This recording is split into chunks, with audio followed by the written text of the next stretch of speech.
आज के इस वीडियो में हम लोग जान लेंगे क्लास 6 के साइंस का 9th चैप्टर सजीव और उसकी विशेषताएं और आवास के बारे में। और साथ ही जान लेंगे इस चैप्टर से जुड़े क्वेश्चंस और आंसर्स के बारे में। तो चलिए आज का ये वीडियो हम स्टार्ट करते हैं।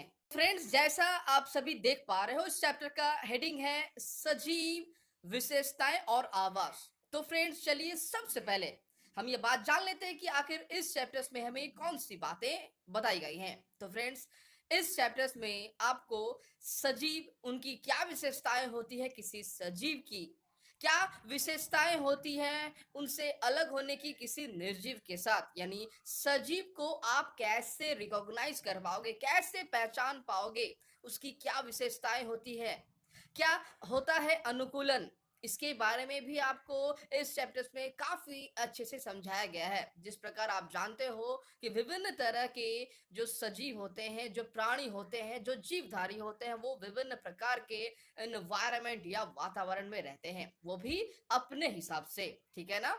जिस तरह आप जानते हो ऊंट जो है वो रेगिस्तान वाले जगहों पर रहते हैं, उसी प्रकार मछली जो है वो पानी में रहती है। तो यह किस प्रकार से हो पाया है कि वो उसी स्थान में एडजस्ट कर लिए हैं खुद को, तो इसके ही बारे में आज का चैप्टर है।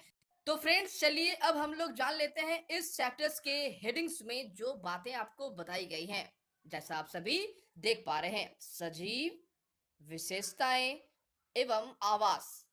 तो फ्रेंड्स, चलिए सबसे पहले हम जान लेते हैं कि आखिर इस सजीव शब्द का क्या मतलब है। सजीव मतलब होता है जो जीवित हैं, जिनमें जान है, उन्हें हम कहते हैं सजीव। याद रखनी है आपको, जिनमें जान है, जो जीवित है होते हैं, उन्हें हम लोग कह रहे हैं सजीव, ठीक है।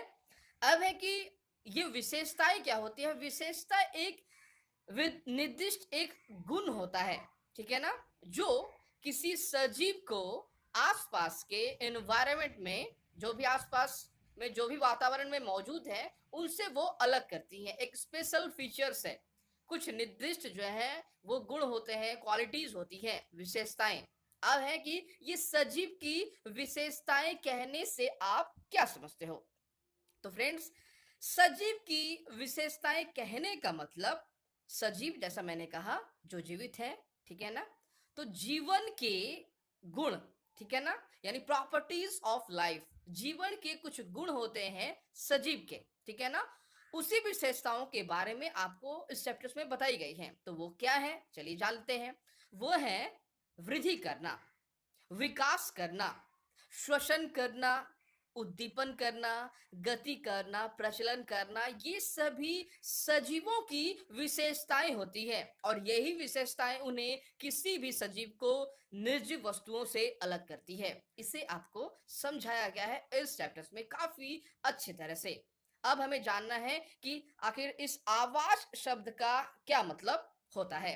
तो फ्रेंड्स, आवास मतलब वह स्थान है जहां कोई जीवधारी रहते हैं, वह होता है आवास। अब आवास को आप और भी अगर अच्छे से समझें तो प्राकृतिक रूप से तैयार किए गए वह स्थान जहां पर कोई भी जीवधारी रहते हैं, निवास करते हैं, ठीक है ना, वह स्थान कहलाता है आवास। तो फ्रेंड्स, चलिए अब हम लोग जान लेते हैं, हमारा जो नेक्स्ट टॉपिक है वो है सजीव एवं उनका परिवेश। तो फ्रेंड्स, जैसा आप सभी देख पा रहे हैं, सजीव और उनका परिवेश, इसमें कौन सी बातें बताई गई हैं, चलिए समझने की कोशिश करते हैं। तो फ्रेंड्स, आप सभी जानते हो सजीव, जो जिनमें जान होती है, जो जीवित होते हैं, वो कहला रहे हैं सजीव। तो कौन होते हैं ये सजीव। जैसे ह्यूमन बींग्स, जैसे मनुष्य जो है वो सजीव होते हैं। पेड़ पौधे, उन्हें हम सजीव कहते हैं। कोई भी जानवर होते हैं ना, सभी जानवर जो हैं वो सभी सजीव हैं। साथ में आपको जान लेना है, बैक्टीरिया जो है वो भी सजीव, युग्लिना, ये भी सजीव ही कहलाते हैं। इसे भी आपको समझना है, ठीक है ना। तो सभी सजीवों का अपना एक परिवेश होता है, उनका एक वास स्थान होता है, रहने वाली जगह होती है। वो क्या होती है, जैसे आप सभी जानते हो, जो मछली है वो पानी में रहते हैं, ठीक है ना, वो उनका वास स्थान होता है, वह उनका परिवेश है। ऊंट आप सभी जानते हो वो रेगिस्तान में ही रहते हैं, ठीक है ना। साथ में आपको जान लेना है जो लायन होते हैं, जो शेर होते हैं, जो बाघ होते हैं, वो जंगलों में ही रहते हैं, वो उनका वास स्थान होता है। अब आपको जान लेना है कि आखिर ये कैसे संभव हो पाया है कि कोई भी प्राणी जैसे ऊंट वो किस तरह से मरुस्थल में वो पूरी तरह से खुद को फिट कर लिए हैं। तो फ्रेंड्स, जैसा आप सभी देख पा रहे हैं, हमारा जो अगला टॉपिक है वो है आवास और अनुकूलन के बारे में। तो फ्रेंड्स, चलिए जान लेते हैं क्या होती है ये आवास और क्या होता है अनुकूलन। तो फ्रेंड्स, जैसा मैंने आपको कुछ देर पहले ही बताया, आवास वह स्थान है जहां पर कोई भी जीवधारी रहते हैं। वास स्थान होते हैं वह जीवधारी के, उसे ही हम लोग कह रहे हैं आवास, ठीक है ना। यह प्राकृतिक रूप से बनाए जाते हैं, यह प्राकृतिक रूप से होते हैं। जैसे आप जू को यानी चिड़ियाघर को क्या आप आवास स्थान कहोगे किसी भी प्राणी का? तो इसका उत्तर होगा नहीं।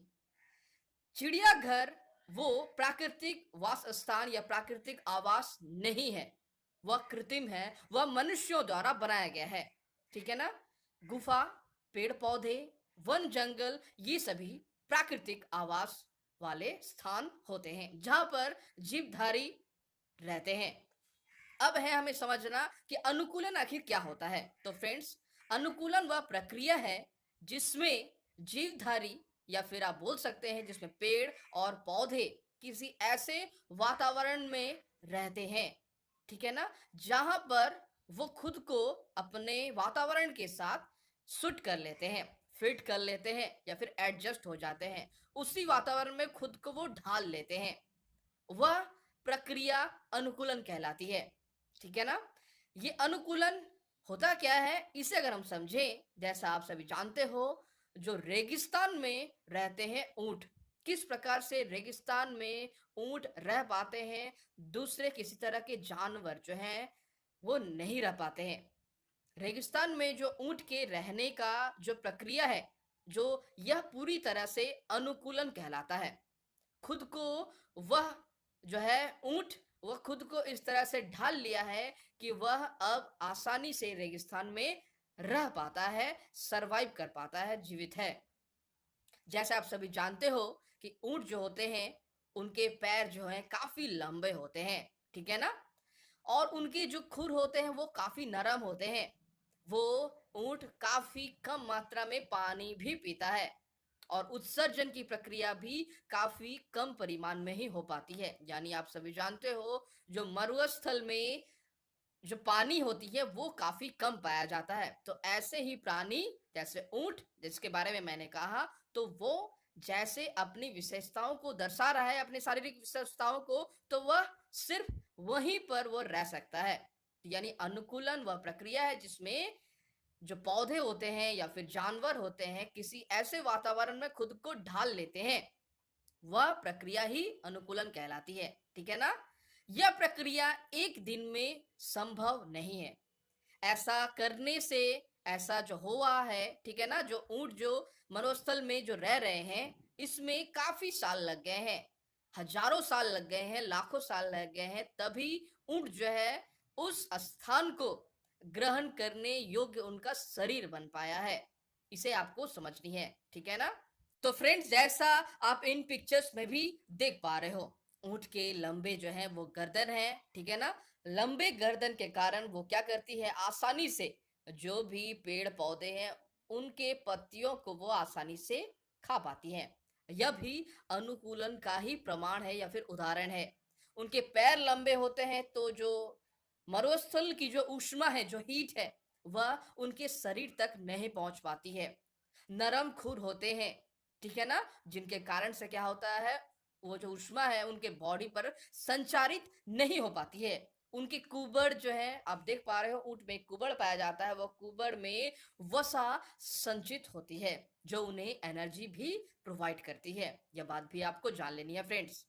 तो फ्रेंड्स, चलिए अब हम लोग जान लेते हैं कि आखिर इस अनुकूलन शब्द का क्या मतलब होता है। जैसा मैंने आपको कुछ देर पहले कहा कि अनुकूलन वह प्रक्रिया है जिसमें पेड़ पौधे या फिर जीवधारी और जंतु खुद को एक ऐसे वातावरण में ढाल लेते हैं जिसमें वह रह पाए, ठीक है ना।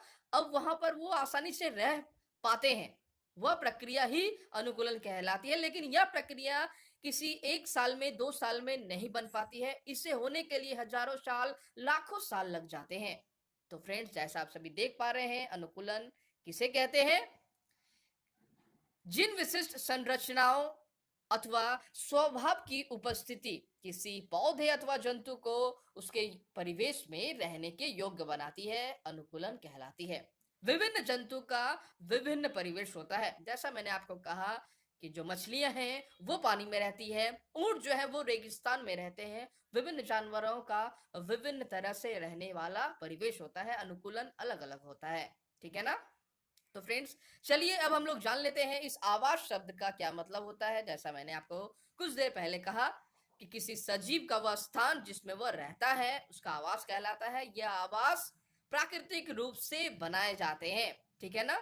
जो प्राकृतिक बनाता है, जैसे गुफा है, जैसे वन है, जंगल है, पर्वत है, पठार है, उन सभी पर जो जानवर रहते हैं वही उसका वास स्थान होता है, वही उसका आवास होता है। लेकिन चिड़ियाघर किसी भी जीवधारी का वास स्थान नहीं हो सकता है। ठीक है ना? वह प्राकृतिक आवास नहीं है, इसे भी आपको समझना है। फ्रेंड्स, चलिए अब हम लोग जान लेते हैं एक और शब्द के बारे में, वह है स्थलीय आवास। ठीक है ना? और क्या होते हैं जलीय आवास? तो फ्रेंड्स, स्थलीय शब्द का संबंध जो है स्थल से होता है, मिट्टी से होता है। इसे आपको पहले समझना है। ठीक है ना? मिट्टी से संबंधित, धरातल से संबंधित शब्द स्थल कहलाती है। आवास, जैसा मैंने कहा, प्राकृतिक रूप से रहने वाले आवास और क्षेत्र जो है वो कहलाते हैं आवास। यानी ऐसे जंतु या फिर ऐसे पेड़ पौधे जो मिट्टी या फिर धरातल में रहते हैं। ठीक है ना? स्थल और जमीन पर रहते हैं, उसे हम लोग कहते हैं स्थलीय आवास।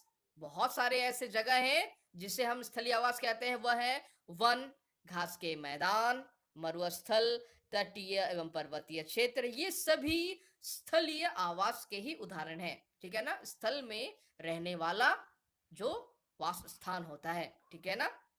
अब हमें जान लेना है कि ये जलीय आवास क्या होता है। जल शब्द का जो संबंधित है, आप सभी जान रहे हो, जल से है, पानी से है। ऐसे समुद्री क्षेत्र, ऐसे जलीय क्षेत्र जहां पर पेड़ पौधे भी रहते हैं और जहां पर जानवर भी पाए जाते हैं। ठीक है ना? तो ऐसे वास स्थान को हम लोग कह रहे हैं जलीय आवास। तो जलीय आवास का उदाहरण क्या होगा? तो जैसा आप सभी जानते हैं, जितने भी जल के स्रोत हैं, ठीक है ना, वो सभी जलीय आवास वाले ही क्षेत्र हैं। तालाब, पोखर, ठीक है ना, नदियां, समुद्र, ये सभी जलीय आवास वाले ही क्षेत्र है। उन सभी जगहों पर पौधे भी पाए जाते हैं, उन सभी जगहों पर जानवर भी, जीवधारी भी मौजूद होते हैं। तो यह उनका निवास स्थान होता है प्राकृतिक रूप से। समझना है आपको, स्थलीय आवास भी प्राकृतिक है और जलीय आवास भी प्राकृतिक है। कृत्रिम रूप से यह मनुष्यों के द्वारा बनाया गया नहीं है। ठीक है ना?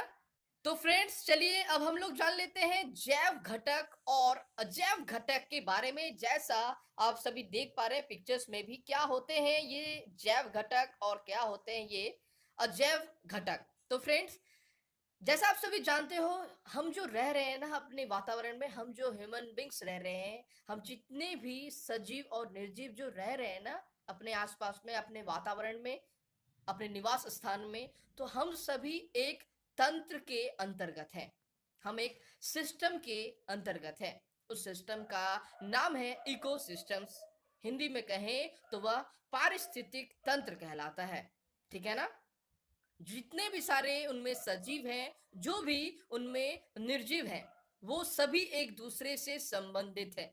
वो सभी एक दूसरे को कॉम्प्लीमेंट करते हैं। इसे भी आपको समझना है, वो सभी एक दूसरे के पूरक हैं। ठीक है?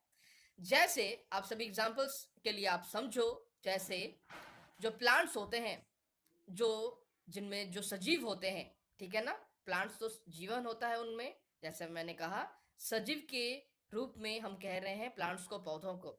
तो उन्हें बढ़ने के लिए, उनमें अगर वृद्धि करना है, उनमें अगर विकास होना है प्लांट्स में, तो क्या चाहिए?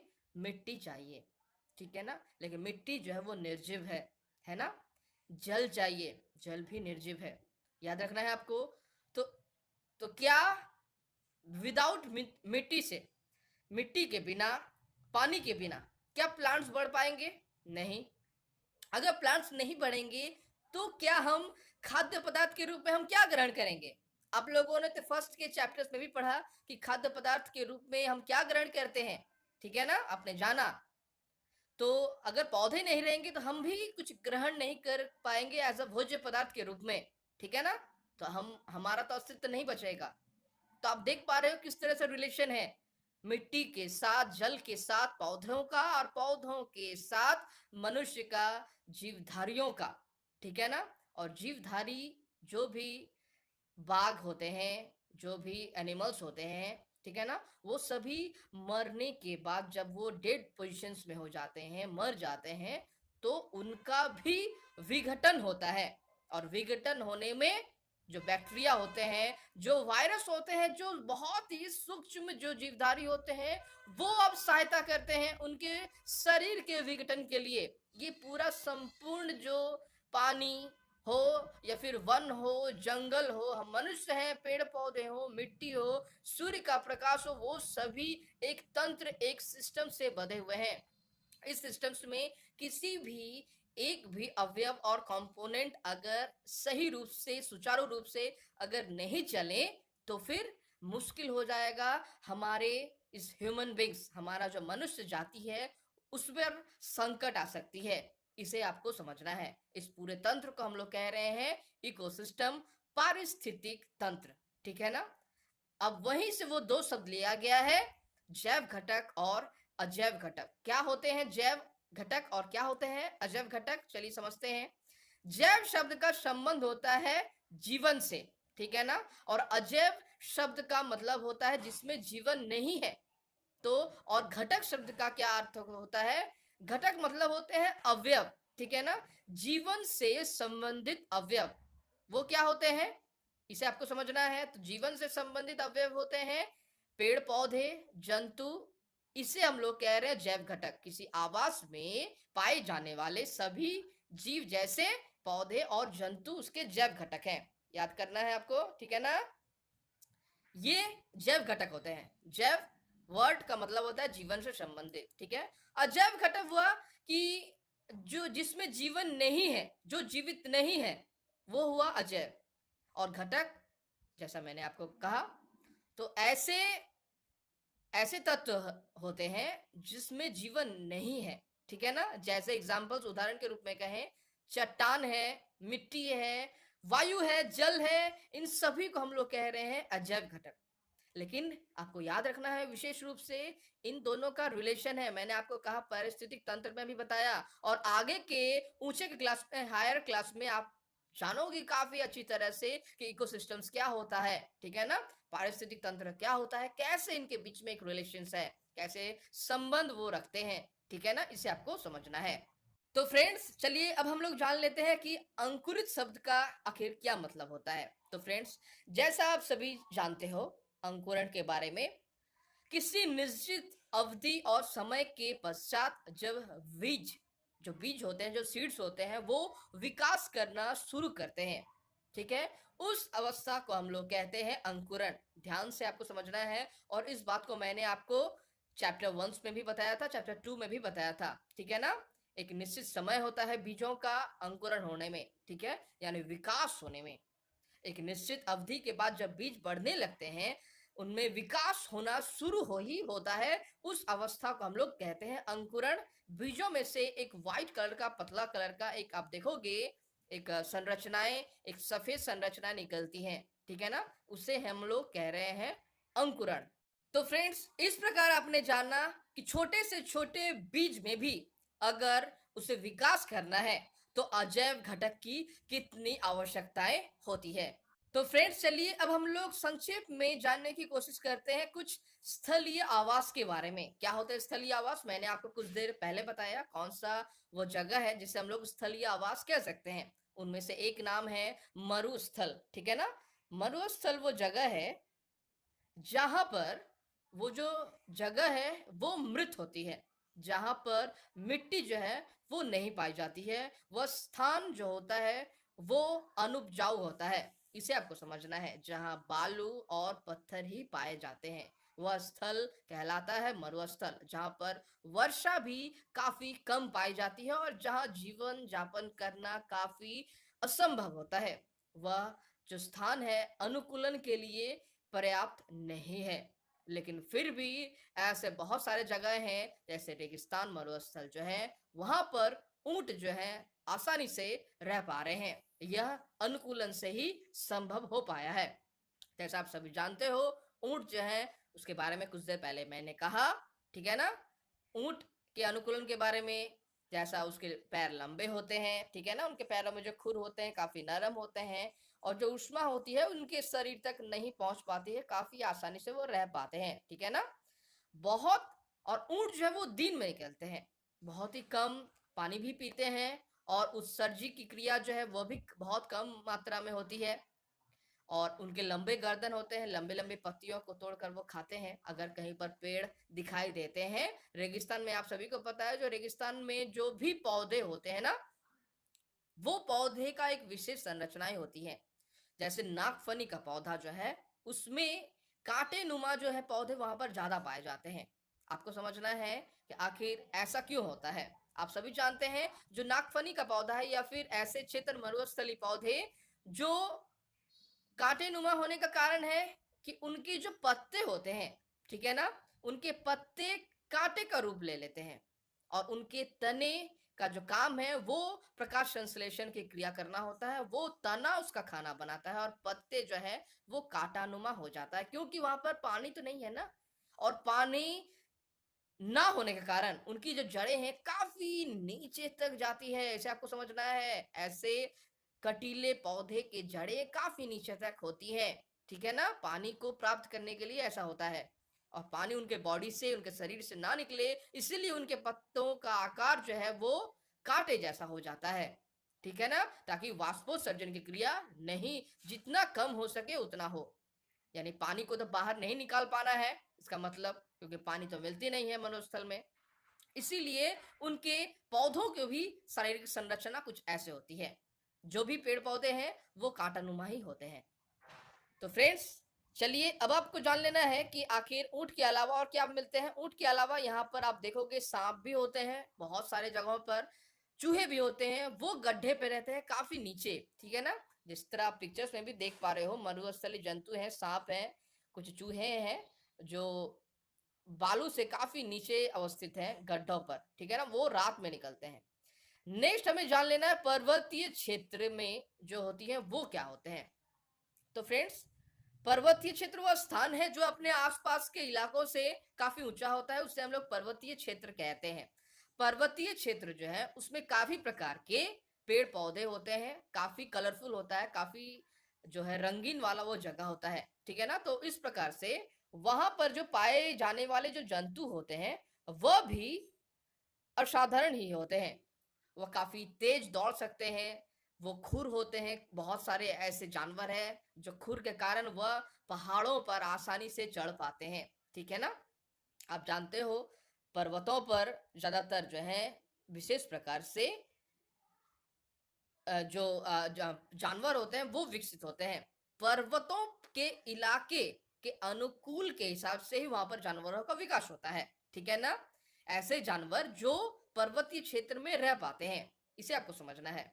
और बहुत ऐसे पर्वतीय क्षेत्र है जहां पर क्या होता है पेड़ पौधों की अपेक्षा जो है वो बर्फ होती है। तो बर्फ में कैसे दिखेंगे, जैसे पर्वतीय क्षेत्र में रंग बिरंगी होते हैं ना, जैसे मैंने कहा, तो वहां पर ऐसे जानवर मिलेंगे जो पर्वत से बिल्कुल सेम हो जाते हैं, ठीक है ना। जंगलों से बिल्कुल उनका रंग का जो शरीर का जो आकार है बिल्कुल एक सा बन जाता है और जो जानवर है उन्हें नहीं पहचान पाते हैं। जैसे पर्वतीय क्षेत्र में बहुत ऐसे सांप होते हैं जिनका कलर होता है हरा रंग का, ठीक है ना, इसे भी आपको समझना है। और पर्वतीय क्षेत्र ऐसे होते हैं जहां पर काफी बर्फ भी गिरती है, ऐसे पर्वतीय क्षेत्र भी कहलाते हैं। वहां पर बर्फ के कारण क्या होता है पहाड़ों का पर्वतों का जो रंग होता है वो व्हाइट हो जाता है, व्हाइट सफेद हो जाता है, जिनके कारण से वहां पर जो जानवर जो विकसित होता है जो अनुकूलन के हिसाब से वो जो बड़े होते हैं वहां पर व्हाइट कलर के आप देखोगे भालू, उनका विकास होता है। या फिर ऐसे व्हाइट कलर के आप देखोगे बहुत सारे ऐसे चीते हैं जो व्हाइट होते हैं, ठीक है ना? शेर है जो व्हाइट कलर का होता है, वो ठंडे वाले प्लेसेस में होते हैं, ठीक है ना? व्हाइट कलर का फर क्यों होता है? क्योंकि वो जो है बिल्कुल बर्फ से उनका शरीर जो है मैच हो जाता है, ताकि शिकार को वो आसानी से पकड़ पाए। क्योंकि इन सभी को जीवित रहना है। अनुकूलन जैसा मैंने कहा वह प्रक्रिया है जहां पर जीवधारी जो है खुद को उस तरह से योग्य बनाती है कि वो वहां पर वो जीवित रह सके, ठीक है ना? इसे आपको समझना है। नेक्स्ट हम लोग आगे बढ़ेंगे फ्रेंड्स, और जान लेंगे कि आखिर घास स्थल जो है वो आखिर क्या होता है। जैसा आप सभी जानते हैं, घास स्थल वह स्थल है जहां घासों से ढका हुआ स्थल होता है, घासों से भरा हुआ इलाका होता है, वह स्थल कहलाता है घास स्थल, ठीक है ना? यहाँ पर होता क्या है, जो पेड़ है लंबे लंबे वो काफी कम मात्रा में पाए जाते हैं। याद रखना है आपको, पेड़ काफी कम होते हैं, घास जो है काफी लंबी लंबी होती है। अब घास स्थल में भी जो है वो जीवधारी प्राणी रहते हैं, इसे भी आपको जानना है। तो घास स्थल में होता क्या है, जैसे हरिण जो है आप सभी जानते हो, घास स्थल में शेर और हरिण रहते हैं, ठीक है? क्यों रह रहे हैं? जो आखिर घास स्थल में हरिण आसानी से छुप सकता है, ठीक है ना, घासों के बीचों में, और वहीं पर ये उनको बचा रहा है, किनको? हरिण को, ताकि जो शेर है उनको नहीं देख पाए।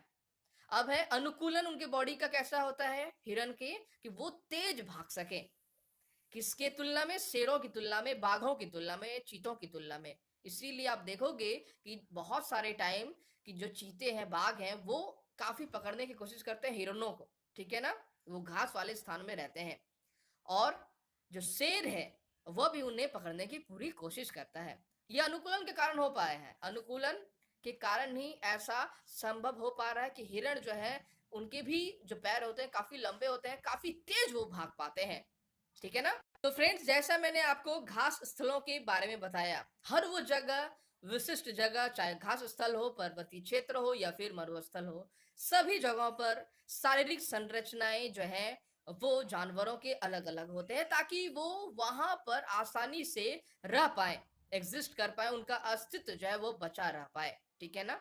ये जो कैरेक्टरिस्टिक्स, ये जो विशेषताएं होती है वो सभी में स्पेशल कुछ होती है, विशिष्ट होती है। जैसे मैंने कहा कि जो हरिण है वो काफी तेज दौड़ पाती है, जो भी जो शिकारी होते हैं उनसे बचने के लिए। तो फ्रेंड्स, चलिए अब हमें समझना है कि आखिर ये शिकार और इस शिकारी शब्द का आखिर क्या मतलब है। तो फ्रेंड्स, शिकार वह जीव होते हैं जो किसी अन्य जीवधारियों द्वारा मार दिए जाते हैं, वह कहलाता है शिकार, ठीक है ना? आपको समझना है। और शिकारी वह जीवधारी होते हैं जो किसी अन्य जीवधारियों का शिकार करते हैं, ठीक है ना? उसे हम लोग कह रहे हैं शिकारी। तो आपको ध्यान देना है कि यहाँ पर इस तस्वीर में कि यहाँ पर शिकार कौन है और कौन होता है शिकारी। याद रखना है, ये जो हरिण है ना, इसे हम लोग कहेंगे शिकार, ठीक है? ये किसका शिकार है? तो यह इस लायन का, इस शेर का शिकार है। किसका शिकार है? इस लायन और शेर का शिकार है, ठीक है? ये हरिण। और शिकारी कौन है, यानी जो कौन मार रहा है? तो शिकारी है यह शेर। आपको समझना है, यह शेर जो शिकारी है, और जो शिकार होने वाला है वह हरिण, ठीक है ना? लेकिन आपको समझना यह है कि हर परिस्थिति में, हर तंत्र में, हर सिस्टम्स में दोनों के ही पास एक ऐसी कैपेबिलिटीज होती हैं कि वो आसानी से सरवाइव कर पाए। बहुत ऐसा समय आता है जहां पर हरिण भाग जाते हैं और शेर और बाघ जो है उन्हें नहीं पकड़ पाते हैं। अब बहुत ऐसा भी समय आता है जब जो है हरिण भाग नहीं पाते हैं और शेर जो है उन्हें मारकर खा जाते हैं। इसे आपको भी समझना है। तो फ्रेंड्स, चलिए अब हम लोग कुछ बातें जान लेते हैं कुछ जलीय आवास के बारे में। जैसा आप सभी जानते हैं, समुद्र में जो मछलियां रहती हैं वह उनके अनुकूल होती है, और हमने लास्ट के चैप्टर्स में ही पढ़े, उनके पास काफी सारे 7 टाइप्स के फिन्स होते हैं जहां से वह आसानी से वह रह पाती है। उनका शरीर का जो स्ट्रक्चर होता है वो कैसा होता है, इनके बारे में भी हमने लास्ट के चैप्टर्स में पढ़ा, ठीक है ना?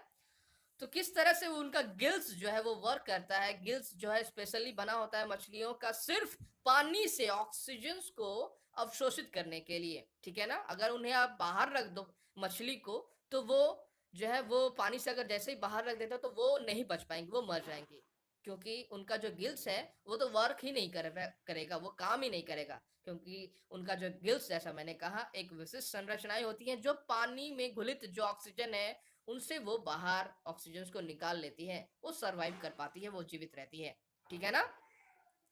तो एक अलग शाही उनके शरीर का संरचनाएं होती है।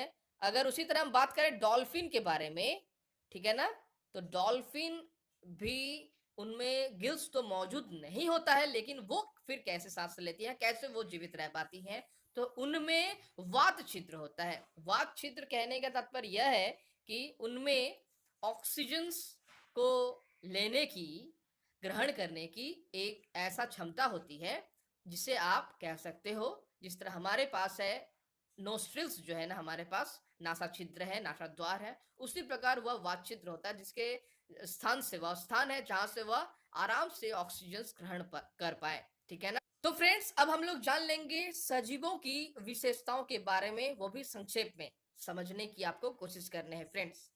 तो फ्रेंड्स, जैसा आप सभी जानते हैं, सजीव जिनमें जीवन होती है, ठीक है ना, वो होते हैं जो जीवित होते हैं, वो कहलाते हैं सजीव। तो उनके जीवन की कुछ विशेषताएं होती हैं, ठीक है ना। क्या है वो विशेषताएं? तो वो विशेषताएं हैं वृद्धि करना, वो विशेषता है विकास करना, भोजन का ग्रहण करना, इसके अलावा आप कह सकते हैं श्वसन करना, इसके अलावा आप बोल सकते हो उद्दीपन पर प्रतिक्रिया करना।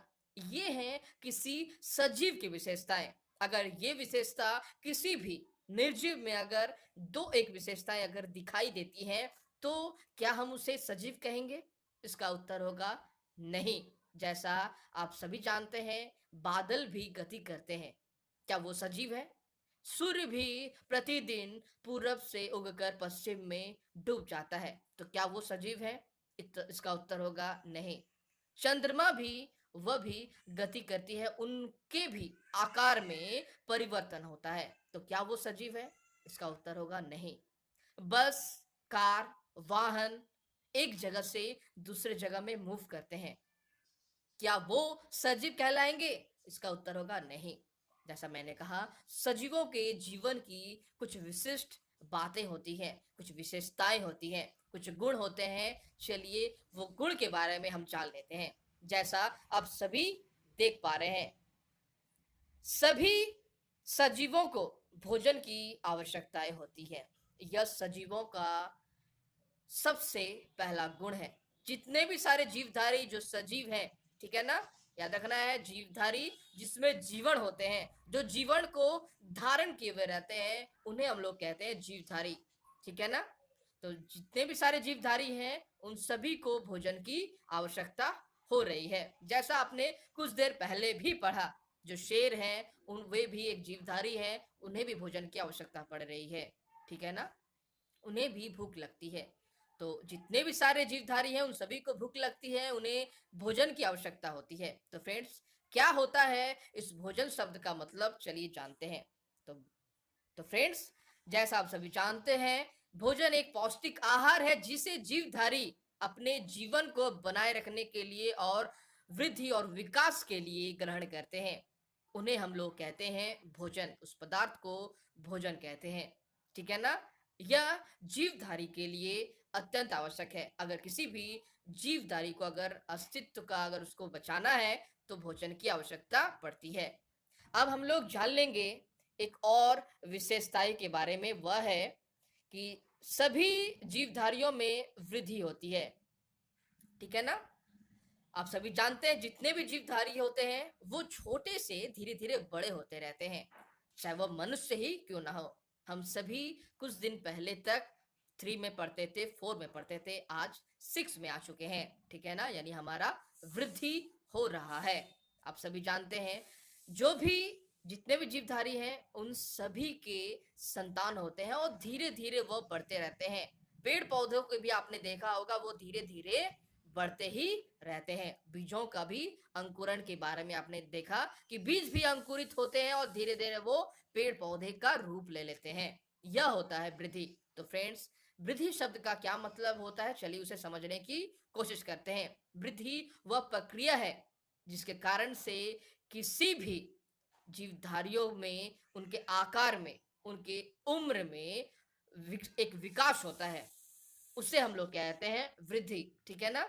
जैसा मैंने कहा कुछ देर पहले कि वृद्धि सभी जीवधारियों में, सभी सजीवों में परिलक्षित होती है। परिलक्षित शब्द का मतलब होता है दिखाई देती है। यह सभी सजीवों में वृद्धि जो है वो दिखाई देती है। यह भी एक सजीवों की विशेषताएं हैं, इसे भी आपको याद रखनी है फ्रेंड्स। तो फ्रेंड्स, नेक्स्ट आपको जान लेना है कि सजीवों की एक और विशेषताओं के बारे में, वह है सभी सजीव श्वसन करते हैं। तो फ्रेंड्स, ये श्वसन कौन सी प्रक्रिया है? श्वसन वह प्रक्रिया है जिसमें सजीव ऑक्सीजन को ग्रहण करते हैं और कार्बन डाइऑक्साइड को त्याग करते हैं। वह प्रक्रिया कहलाती है श्वसन। यह सभी सजीव करते हैं, मनुष्य भी करते हैं, पेड़ पौधे भी करते हैं, जितने भी प्रकार के जीवधारी हैं वो सभी श्वसन करते हैं। ठीक है ना? इसे भी आपको समझना है। यह सजीवों की विशेषताओं में से एक विशेषता है कि सभी सजीव ये श्वसन करते हैं। याद रखना है, पेड़ पौधे भी करते हैं फ्रेंड्स, क्योंकि आप सभी जानते हो प्रकाश संश्लेषण की क्रिया में वो कार्बन डाइऑक्साइड को ग्रहण करते हैं, ऑक्सीजन का त्याग करते हैं। लेकिन यह बात भी आपको जान लेनी है फ्रेंड्स कि ये जो पेड़ पौधे हैं ना, वो भी ऑक्सीजन को ग्रहण करते हैं। ये बात भी आपको जान लेनी है। ठीक है ना? नेक्स्ट हम लोग जान लेंगे फ्रेंड्स एक और कैरेक्टरिस्टिक्स के बारे में, वो भी सजीवों के। वो क्या है? जैसे सभी सजीव उद्दीपन के प्रति अनुक्रिया करते हैं। जैसा आप सभी जानते हैं, जितने भी जीवधारी है ना, अगर ह्यूमन की ही बात कहें, अगर हमारे अगर कानों के पास अगर बहुत ही तेजी से अगर चिल्लाई जाए, अगर चीखा जाए, तो देखना कि हम लोग एक रिएक्ट करते हैं, हम लोग एक प्रतिक्रिया करते हैं। ठीक है ना? वो प्रतिक्रिया ही सजीवों के विशेषताओं में से एक विशेषता है। अगर हमारे आंखों के सामने काफी सारी लाइटें आ जाएं, तो हमारा जो आंख है वो बचने की कोशिश करता है। ठीक है ना? ये ही कहलाता है उद्दीपन। अगर हमारे पैरों पर, अगर हमारे त्वचा पर अगर कांटों का चुभ जाना या फिर किसी भी धारदार चीजों से कट जाना, तो हम हमारा अचानक से क्या होता है, जो पूरा जो कंसंट्रेशन है वह उस जगह पर केंद्रित हो जाता है जहां पर कांटा चुभा है या फिर जिस स्थान पर क्षति हुई है, जो स्थान कट गया है।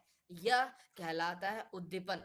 उद्दीपन वह प्रक्रिया है जिसमें पेड़ और पौधे या सजीव जो है अचानक हुए वातावरण में जो परिवर्तन हुए हैं ना, अचानक वातावरण में हुए परिवर्तन के अनुसार प्रतिक्रिया करते हैं, उसे ही हम लोग उद्दीपन कहते हैं। याद रखना है। ठीक है ना? यह अचानक हुए परिवर्तन है। जैसे उदाहरण के रूप में, अचानक अगर सूर्य का प्रकाश, बहुत दिन से ऐसे आदमी हैं जिसे अंधेरे में रखा गया है और सूर्य के प्रकाश में अगर उसे लाया जा रहा है तो भी वो रिएक्ट करती है। इसे भी आपको समझना है। इसीलिए अंधेरे में जब भी अगर सूर्य की प्रकाश होगी तो आप देखोगे कि बहुत समय जो पौधे हैं वो सूर्य के प्रकाश की तरफ अपने तनों को ले जाती है। ठीक है ना? यह बात भी आपको समझना है। यह उद्दीपन का एक उदाहरण है और यह उद्दीपन सजीवों की विशेषताओं को बताता है। ठीक है ना फ्रेंड्स? तो फ्रेंड्स, अब हम लोग बात कर लेंगे सजीवों के एक और विशेषताओं के बारे में। वह विशेषता है सजीवों में उत्सर्जन। आप सभी जानते हैं सभी जो सजीव है ना, वो उत्सर्जन की प्रक्रिया को पूरा करते हैं। तो फ्रेंड्स, क्या होता है ये उत्सर्जन की प्रक्रिया?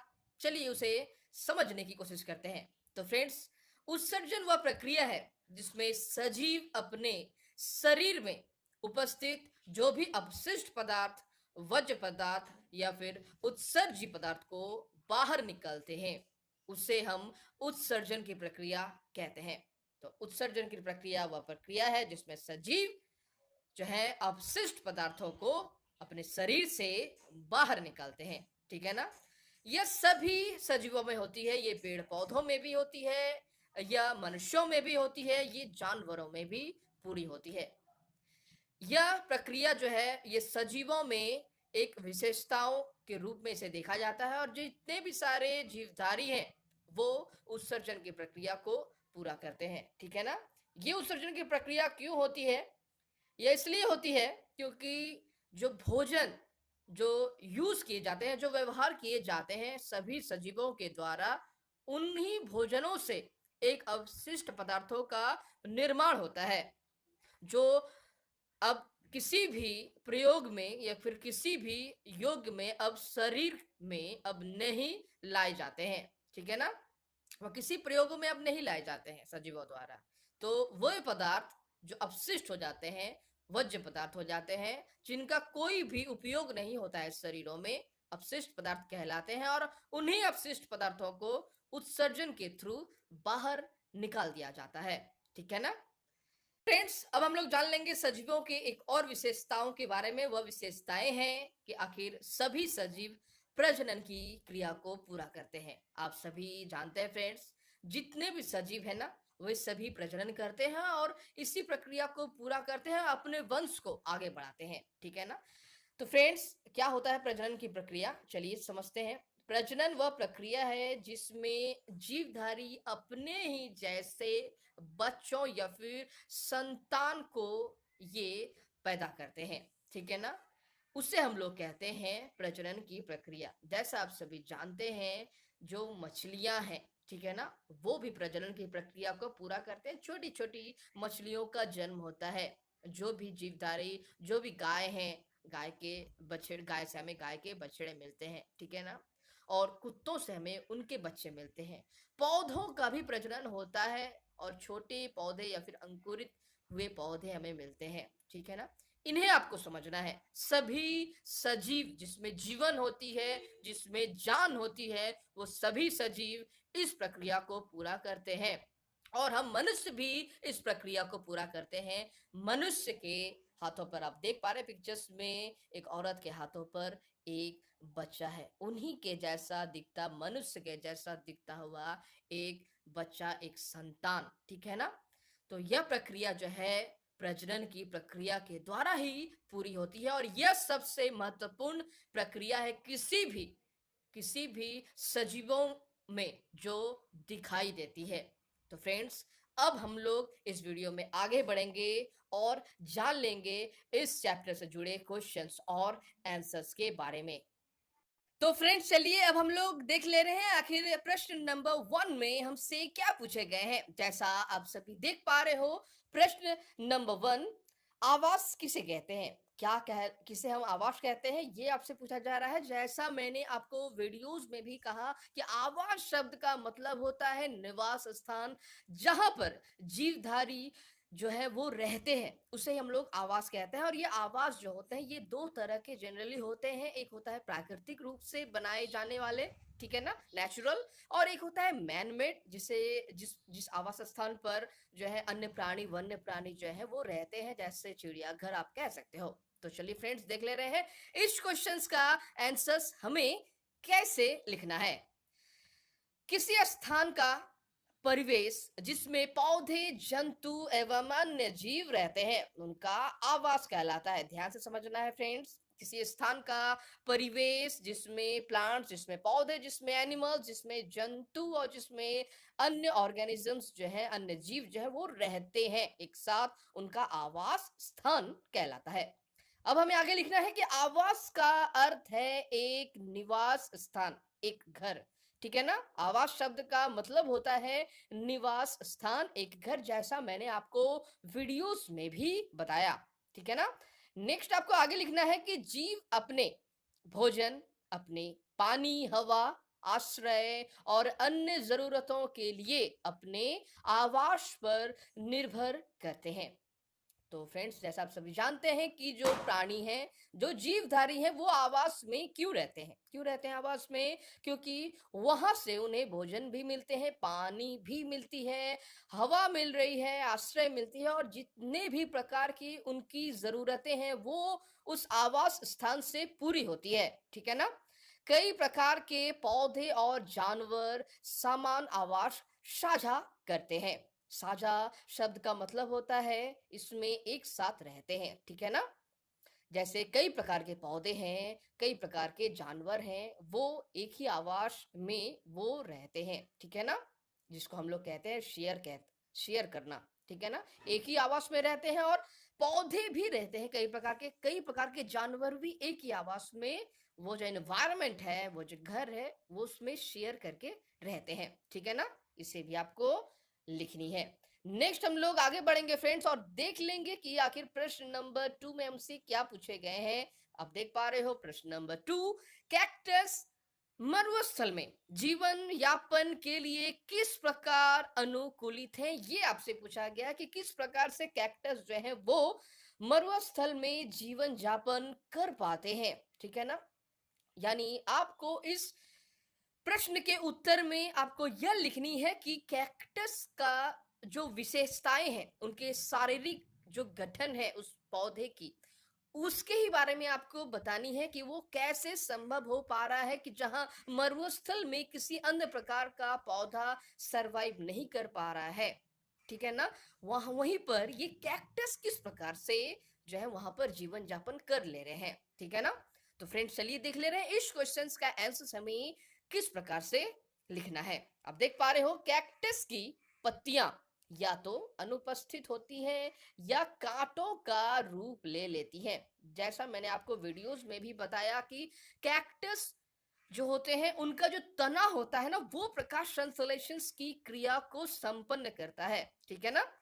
और प्रकाश संश्लेषण की जो क्रिया होती है, जैसा आपने लास्ट के चैप्टर्स में भी पढ़े थे, प्रकाश संश्लेषण की क्रिया जो है होती है वो किसी भी प्रकार के पौधों में उसकी पत्तियों पर होती है। तो यहाँ पर कैक्टस के तने पर होती है, ठीक है ना? तो कैक्टस की पत्तियां या तो अनुपस्थित होती है या कांटों का रूप ले लेती है। सबसे पहला आपको सेंटेंस की वाक्य ही इसी प्रकार से लिखना है। उसके बाद आप लिखोगे इससे इन पत्तियों से होने वाले वाष्पोत्सर्जन में होने वाली जल ह्रास में कमी आ जाती है, ठीक है ना? आपको ऐसा लिखना है जो जैसे ही जो पत्तियां होती हैं, जैसा मैंने आपको कुछ देर पहले कहा कि पत्तियों में जो होती है वो प्रकाश संश्लेषण की क्रिया होती है और पत्तियों में स्थित जो स्टोमेटा होते हैं ना, वहां से क्या होता है, जो वाष्प होते हैं, ठीक है ना? पानी जब वाष्प के रूप में बाहर निकलती है तो वो पत्तियों में स्थित स्टोमेटा से ही बाहर निकलती है। अब पत्तियां ही अगर नहीं रहेंगी तो आप सोचो जो उस प्रकार के पौधों में कैसे होंगे वाष्पोत्सर्जन, ठीक है ना? तो उस प्रकार की पत्तियों जो है वो रूप ले लेती है कांटों का। इससे क्या होता है, जो वाटर वेपर है ना, जो जल वाष्प होती है वो उनकी मात्रा जो है वो काफी कम हो जाती है, क्योंकि मरुस्थल में अगर ज्यादा जलवाष्प निकल जाएंगे तो फिर उन पौधों के लिए सरवाइव करना बहुत ही मुश्किल हो जाएगा। इसीलिए ऐसे पौधों के पत्तियों जो होती है वो कांटों का रूप ले लेती है, या फिर अन्यथा आप ऐसा देख पाओगे कि ऐसे पौधों में कांटे जो होते हैं वो होते ही नहीं है, यानी पत्तियां जो है वो होती ही नहीं है, ठीक है ना? ऐसे आप देख पाओगे। नेक्स्ट हमें आगे लिखना है कि इसकी तना पत्ती जैसी संरचना में परिवर्तित हो जाती है। जैसा मैंने आपको कुछ देर पहले कहा कि ऐसे पौधों के जो तने होते हैं ना वो प्रकाश संश्लेषण का क्रिया को अब संपन्न करेंगे, ठीक है ना? आपको ये समझना है। और इन पौधों में प्रकाश संश्लेषण आमतौर पर तनों द्वारा किया जाता है, जैसा मैंने आपको कुछ देर पहले ही कहा, क्योंकि पत्तियां जो होती है वो कांटों का रूप ले लेती है, ठीक है ना? इसे आपको समझना है। और कांटों में वाष्पोत्सर्जन की क्रिया तो काफी ना के बराबर ही हो सकती है, क्योंकि वहां से पानी जो है निकलने की जो मात्रा है वो काफी कम हो जाती है पत्तियों की तुलना में। इसे आपको समझना है। अगर पत्तियां होती तो वाष्पोत्सर्जन की क्रिया की दर जो है काफी फास्ट होती, काफी तेज होती, ठीक है ना? तना मोटी मोम जैसी परत से ढका होता है। ध्यान से समझना है, जो तना होते हैं उसके, कैक्टस के जो तना होते हैं ना, ऐसे पौधे के जो तना होते हैं वो मोटी मोम जैसी परत से ढकी होती है जो पानी को बनाए रखने में मदद करती है।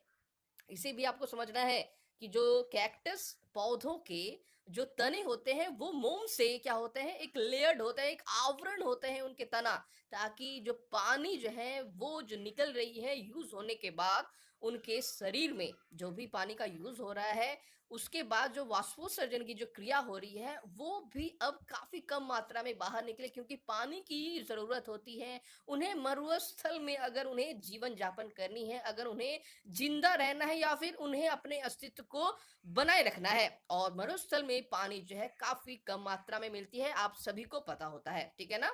कैक्टस के पौधों की जड़ें होती हैं जो पानी को अवशोषित करने के लिए मिट्टी में काफी गहराई तक जाती है। जैसा मैंने आपको वीडियोस में भी कहा था कि कैक्टस की जो जड़ें होती है ना, वो मिट्टी में काफी नीचे तक जाती है। क्यों जाती है? क्योंकि उन्हें पानी को पाना होता है। पानी की सहायता से ही तो वो जीवित रह पाएंगे ना। यही है उनके कारण कि इसी तरह से कैक्टस पौधे के जो जड़ें हैं वो काफी दूर तक, काफी नीचे तक रेगिस्तान में भी चली जाती है। आप पिक्चर्स में भी देख पा रहे हैं, ये कैक्टस के पौधे हैं, आपको पिक्चर्स में भी दिखाया गया है। और यहाँ पर इनकी जो जड़ें हैं, किसी भी कैक्टस की आप देख पाओगे, उनकी जड़ें जो हैं अंदर में, इस मिट्टी के अंदर उनकी जो जड़ें होती है काफी दूर तक पानी के लिए चली जाती हैं, यानी पानी को अवशोषित करने के लिए उनकी जड़ें काफी नीचे दूर तक बनी होती हैं, ठीक है ना।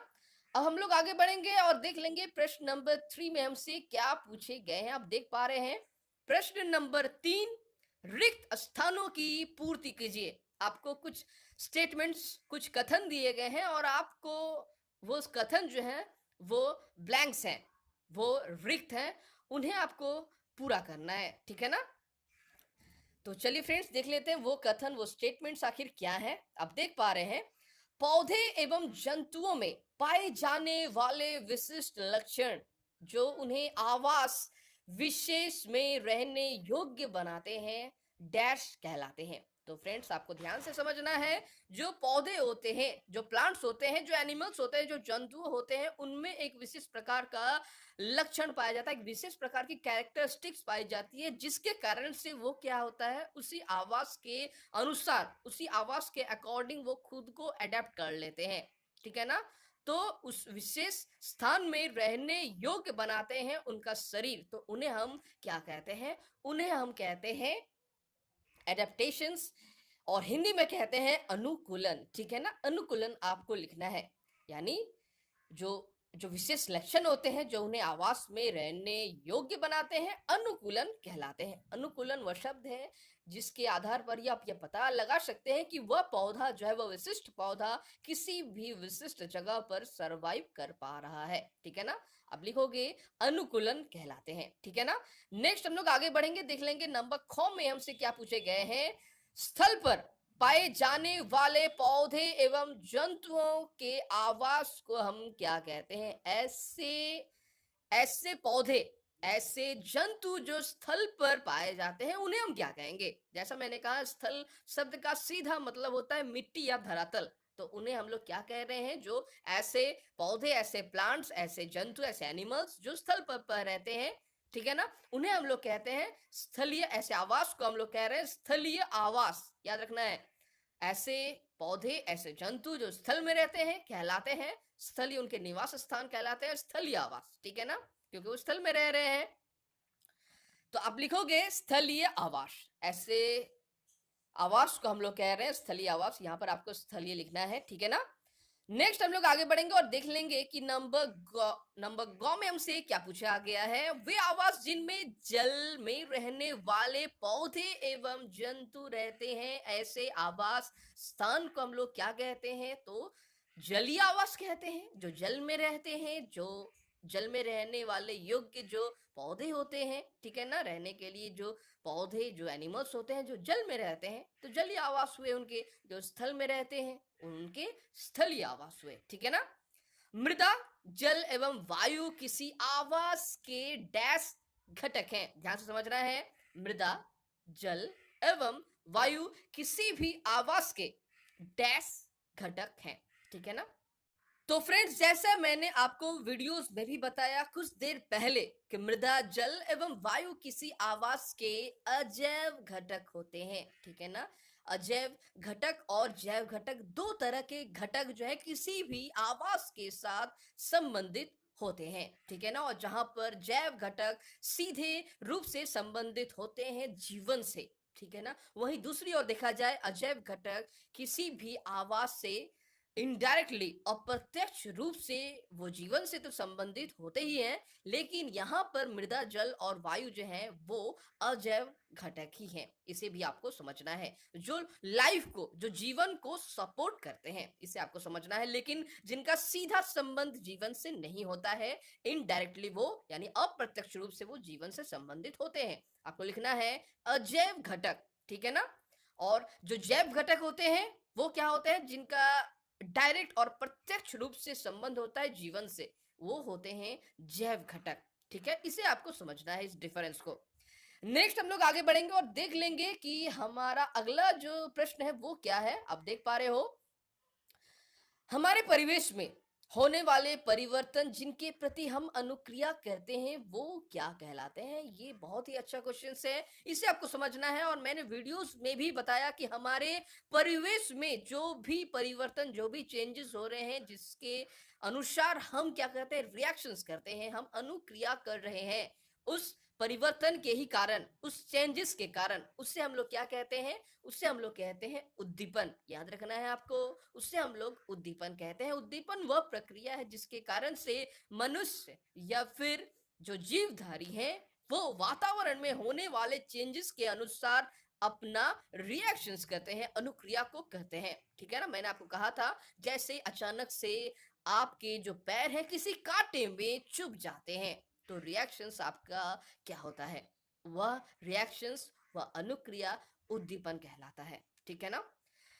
नेक्स्ट हम लोग आगे बढ़ेंगे और देख लेंगे कि आखिर प्रश्न नंबर 4 में हमसे क्या पूछे गए हैं। आप देख पा रहे हैं प्रश्न नंबर 4, निम्नलिखित सूची में कौन सी निर्जीव वस्तुएं हैं, ठीक है ना। कौन, आपको कुछ सूची दी गई है और आपको बताने हैं कि इनमें से कौन सा निर्जीव वस्तु है, ठीक है ना। तो चलिए देख ले रहे हैं वो वर्ड्स क्या है, वो शब्द आखिर क्या है। हल, छत्रक, सिलाई मशीन, रेडियो, नाव, जलकुंभी, केचुआ। इनमें से कुछ तो सजीव है और कुछ निर्जीव, दोनों का एक मिक्स जो वर्ड है वो आपको दिया गया है। आपको छाट लेने हैं, आपको चूज करनी है कि इनमें से कौन सा निर्जीव वस्तु है। आप सभी जानते हैं, हल एक निर्जीव वस्तु है, सिलाई मशीन एक निर्जीव वस्तु है, और रेडियो, नाव, ये जो है निर्जीव वस्तुएं हैं, ठीक है ना। इसको आपको लिख डालनी है कि हल आपको लिखना है ऑप्शन से लेकर, और सिलाई मशीन, रेडियो और नाव, ठीक है ना। ये 4 वर्ड्स हैं, ये 4 शब्द हैं जो आपको दिए गए वर्ड्स में जो है वो निर्जीव वस्तुएं हैं। तो फ्रेंड्स चलिए अब हम लोग आगे बढ़ते हैं और देख ले रहे हैं कि आखिर प्रश्न नंबर 5 में हमसे क्या पूछे गए हैं। प्रश्न नंबर 5, किसी ऐसी निर्जीव वस्तु का उदाहरण दीजिए जिसमें सजीवों के 2 लक्षण दिखाई देते हैं, ठीक है ना। आपको ऐसे किसी 2 निर्जीव वस्तुओं के उदाहरण बतानी है जिसमें से सजीवों के 2 लक्षण जो है वो दिखाई देते हैं। तो वे कौन सी निर्जीव वस्तुएं हैं और जिसमें सजीवों के 2 लक्षण हमेशा दिखाई देते हैं। तो चलिए जान लेते हैं फ्रेंड्स, इस क्वेश्चन का आंसर हमें क्या देना है। आप देख पा रहे हैं, बस और मशीन दोनों ही गति दिखाते हैं और ऊर्जा ग्रहण करते हैं, परंतु ये निर्जीव होते हैं। आप सभी को पता है, बस जो है वो भी गति करते हैं, मशीन भी गति करते हैं, ऊर्जा को ग्रहण करते हैं, पावर के साथ चलते हैं। हो सकता है मशीन जो है वो इलेक्ट्रिक से चलती है, डीजल या फिर किसी भी पंप से चलती है, तो मशीन गति तो कर रही है लेकिन, और ऊर्जा को भी ग्रहण कर रही है, लेकिन ये निर्जीव है। और बस भी गतिशील होती है, ठीक है ना। वह भी ईंधन के अनुसार वह भी वो चलती है, वो गति करती है, लेकिन वो निर्जीव होती है। ध्यान से समझना है, बादल भी गति करती है, आपको समझना है फ्रेंड्स, ठीक है ना, लेकिन वो निर्जीव होती है। नेक्स्ट हम लोग आगे बढ़ेंगे और देख लेंगे प्रश्न नंबर 6 में हमसे क्या पूछे गए हैं। निम्न में से कौन सी निर्जीव वस्तुएं किसी समय सजीव का अंश थी। ध्यान से समझना है आपको पहले प्रश्न, कि कौन सी निर्जीव वस्तुएं हैं जो पहले किसी समय सजीव का अंश थी, यानी उन्हें अभी, वो अभी तो निर्जीव है लेकिन वो किसी समय, किसी एक समय, या फिर इनके इस कंडीशन से पहले का समय जो है वो किसी सजीव से वो रिलेट करती थी, ठीक है ना। जैसे मक्खन, चमड़ा, मृदा, ऊन, बिजली का बल्ब, खाद्य तेल, नमक, सेब, रबड़। ये आपको कुछ शब्द दिए गए हैं और आपको सोचकर यह बात लिखनी है, समझकर पूरी तरह से लिखनी है कि कैसे इनमें से जो शब्द हैं वो पहले किसी सजीव का अंश थे। तो मक्खन, डेफिनेटली मक्खन जो है वो किसी सजीव का अंश थी, क्योंकि मक्खन कैसे बनते हैं? दूध से, और दूध जो है वो पहले किसी सजीव का ही अंश थी, वो हमें गाय से मिलती है, ठीक है ना? इसीलिए आपका जो उत्तर होगा वो मक्खन होगा। समझना है इस बातों को आपको। नेक्स्ट आपको लिखना है मक्खन के बाद चमड़ा भी हमें जो है वो जानवरों से मिलता है, और चमड़ा जो है जानवरों से मिलने के कारण वो तो सजीव होते हैं, इसीलिए ये जो चमड़ा जो पहले थी वो किसी सजीव का ही अंश थे। ऊन, ऊन भी आपको शीप से मिलते हैं, भेड़ से मिलते हैं, ऊंट से मिलते हैं, तो ऊन भी आपका सजीव जो है वो ऐसी वस्तुएं हैं जो पहले सजीव का अंश थी। नेक्स्ट है खाद्य तेल, जो खाने वाला तेल, चर्बी जो है वह भी जो किसी न किसी, आप बोल सकते हैं जो खाने वाला तेल, चर्बी भी आप बोल सकते हैं, या फिर वनस्पति तेल आप बोल सकते हैं। जो भी सरसों का तेल है, सरसों भी पार्ट है, एक भाग है, अंश है किसका? किसी भी पौधे का। या फिर आप बोल सकते हो खाद्य तेल में अगर चर्बी का भी आप नाम लोगे अगर खाद्य तेल के रूप में, तो चर्बी भी किसी जानवर से ही बिलोंग्स करती है, ठीक है ना? इससे समझना है तेल ऐसे जो बहुत ऐसे अंश हैं किसी भी पौधे के जिनसे हमें तेल मिलती है, ठीक है ना? आपको समझना है सूरजमुखी का तेल होता है या फिर सरसों का तेल होता है, बहुत सारे तेल हमें पौधों से मिलते हैं, इसीलिए खाद्य जो तेल होते हैं वो डायरेक्टली रिलेटेड होते हैं किससे? किसी भी सजीव के अंश से, जो कि यहाँ पर पौधा है, ठीक है ना? इसे भी आपको समझना है। सेब, सेब भी पार्ट अंश है किसका? किसी भी सजीव का। सेब के पेड़ होते हैं और पेड़ तो सजीव ही है, ठीक है ना? इसे आपको समझना है। रबड़ भी हमें मिलते हैं किसी भी हमें सजीव से ही, ठीक है ना? इसमें आपको समझना है। तो ये जितने भी सारे वर्ड्स हैं, ये जितने भी सारे शब्द हैं, वो पहले किसी न किसी रूप में सजीव का ही अंश थी। अगर इन शब्दों को छोड़ दें तो जो मृदा होती है, मिट्टी, ठीक है ना? मिट्टी नहीं है, बिजली का बल्ब नहीं है, या फिर नमक, ये सब नहीं है, ठीक है ना? इसे आपको नहीं लिखनी है। नेक्स्ट हम लोग आगे बढ़ेंगे और देख लेंगे प्रश्न नंबर 7 में हमसे क्या पूछे गए हैं। सजीवों के विशिष्ट लक्षण सूचीबद्ध कीजिए। बहुत ही अच्छा क्वेश्चन है, समझना है ध्यान से। सजीवों के जो लक्षण होते हैं फ्रेंड्स, उसे आपको सूचीबद्ध करना है, उसे आपको लिस्ट वाइज लिखनी है, ठीक है ना? तो आपको लिखना है सबसे पहले सजीवों के लक्षण, ठीक है ना? उसके बाद आपको लिख डालनी है कि नंबर 1, उन्हें भोजन की आवश्यकता होती है। सभी सजीवों को भोजन की आवश्यकता होती है, ऐसा आपने वीडियोस में भी जाना, ठीक है ना? वे श्वसन करते हैं, वो रेस्पायर करते हैं, ऑक्सीजन लेते हैं, कार्बन डाइऑक्साइड को छोड़ते हैं, वे श्वसन करते हैं, सभी सजीव करते हैं। और उत्सर्जित करते हैं, उत्सर्जन की क्रिया भी इनमें होती है, सभी सजीवों में होती है। अपने पर्यावरण पर प्रतिक्रिया करते हैं, ठीक है ना? अपने पर्यावरण, जैसा भी उनका पर्यावरण है, उनके अपने पर्यावरण के अनुसार, उनके अपने एनवायरनमेंट के अनुसार वो प्रतिक्रिया भी, रेस्पॉन्ड भी करते हैं। यह भी आपको समझना है। और ये सभी सजीव करते हैं, प्रजनन करते हैं, ठीक है ना? और गति दिखाते हैं, बढ़ते हैं, ग्रोथ होता है, या फिर गति करते हैं, ठीक है ना? ये भी आपको लिखनी है, ये सभी सजीवों के ही लक्षण है, ठीक है ना फ्रेंड्स? अब हम लोग आगे बढ़ेंगे और देख लेंगे नंबर 8 में हमसे क्या पूछे गए हैं। घास के मैदानी क्षेत्र में रहने वाले जंतुओं को अपना अस्तित्व बनाए रखने के लिए तीव्र गति क्यों आवश्यक है? पहले आपको समझना है, जो घास के मैदानी क्षेत्र में जो भी जंतु रहते हैं, उनको, उन्हें अपना अस्तित्व को अगर बनाए रखना है तो उन्हें जो है वो गति, उनकी आवश्यकता होती है। ऐसा क्यों है, ठीक है ना? और संकेत आपको दिया गया है क्या? ताकि इस संकेत की सहायता से आप अपना उत्तर लिख पाएं। संकेत यह है कि घास स्थल आवासों में छिपने के लिए वृक्षों की संख्या बहुत कम होती है। मैंने ऐसी बातें हैं जो आपको वीडियोस में भी बताई कि घास वाले जो क्षेत्र होते हैं वहां पर घास जो होते हैं काफी मात्रा में हो जाती है, वृक्ष की संख्या काफी कम होती है। घास लंबे होते हैं, याद रखना है आपको, ठीक है ना। 5-6 फीट के ही घास होते हैं, ये बात भी याद रखनी है। इस घास वाले स्थान में जो छुपने वाली जगह है ना, वो जंतुओं को मिल जाती है। इसे भी आपको समझना है। और गति क्यों आवश्यक है, ऐसा मैंने आपको वीडियोस में भी बताया, ताकि वो अपना जान बचा सके किसी भी ऐसे जानवर से जो उन्हें अपना शिकार कर लेंगे, ठीक है ना। तो फ्रेंड्स चलिए देख ले रहे हैं कि आखिर इस क्वेश्चन का आंसर हमें कैसे लिखना है। आप देख पा रहे हैं, घास के मैदान में पेड़ और छिपने के स्थान कम होते हैं। याद रखना है आपको, घास के मैदान में पेड़ और छिपने के स्थान काफी कम होते हैं, और जहां पर लंबे लंबे घास होते हैं सिर्फ वहीं पर छिपा जा सकता है, अन्यथा नहीं छिपा जा सकता है। इसे आपको समझना है, ठीक है ना। तो जानवर शिकारियों जैसे शेर, बाघ, भेड़िए, ठीक है ना, आदि की चपेट में होते हैं। ये बात भी आपको याद रखनी है कि जो जानवर होते हैं, ठीक है ना, जो शाकाहारी होते हैं वो क्या करते हैं, वो बचने के लिए छिपने की कोशिश करते हैं, और छिपने वाली जो जगह होती है वो नहीं के बराबर होती है, क्योंकि वहां पर घास का मैदान होता है, छिपने के स्थान काफी कम होते हैं। अब होते हैं क्या है कि अब दूसरी तरफ अगर देखा जाए तो ऐसे मांसाहारी जो जीव हैं वहां पर भी होते हैं, उन्हें भी अपना जीवन यापन करना होता है, ठीक है ना।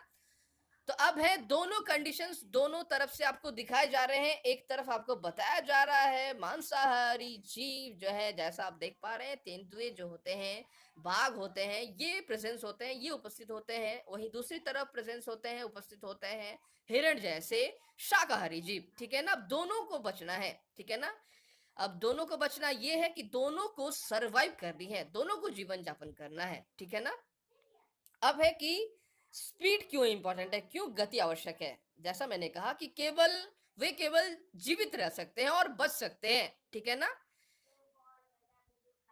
यदि वो तेजी से भाग सकते हैं। तो यह किनके बारे में है, यह उस हरिण के बारे में बताया जा रहा है, वह उस शाकाहारी जंतु के बारे में बताया जा रहा है जो जीवित रह सकते हैं। कैसे, केवल उन्हें भागकर अपने जीवन संकट को बचा सकते हैं वे, ठीक है ना, अगर वो तेजी से भागते हैं तो। नहीं तो अन्यथा मांसाहारी जो प्राणी है वो उन्हें क्या करेंगे, वह उन्हें अपना शिकार कर लेंगे। समझना है आपको बातों को, ठीक है ना। इसीलिए जानवरों के लिए घास के मैदानों में जीवित रहने के लिए गति महत्वपूर्ण है, जैसे हिरण जो वहां रहते हैं, ठीक है। इसे आपको समझना है। इसीलिए जो हिरण होते हैं काफी तेज भागती है, इसे भी आपको समझना है। और वह किसी भी बाघ से, किसी भी तेंदुए से, वो काफी भेड़िए से काफी तेज वह भाग सकती है, क्योंकि उसे सरवाइव करना है, उसे अपने जीवन संकट को बचाना होता है, ठीक है ना, उन्हें जीवन यापन करना होता है। इसलिए गति जो होती है उनके पास काफी होती है। तो फ्रेंड्स, यह था आज का चैप्टर, और मिलते हैं हम लोग अगले वीडियोस में।